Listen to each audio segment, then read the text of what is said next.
இன்றைய இறையாசிர் 1 சாமுவேல் 17:20. தாவீது விடியற்காலையில் எழுந்து ஆடுகளை காவலன் ஒருவனிடம் ஒப்படைத்துவிட்டு உணவுப் பொருட்களை எடுத்துக்கொண்டு ஈசாய் தமக்கு கட்டளையிட்டவாறு புறப்பட்டு சென்று பாசறையை அடைந்தார். அன்புக்கினியவர்களே, தாவீதை அவரின் இல்லத்தில் வைத்து சாமுவேல் இறைவாக்கினர் அரசராய் திருப்பொழிவு செய்கிறார்.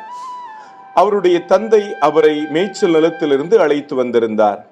இவ்வாறு அருள்பொழிவு செய்யப்பட்ட பின்பு தன்னுடைய அன்றாட கடமைகளை தாழ்ச்சியோடு தொடர்ந்து செய்து கொண்டே இருந்தார் தாவீது.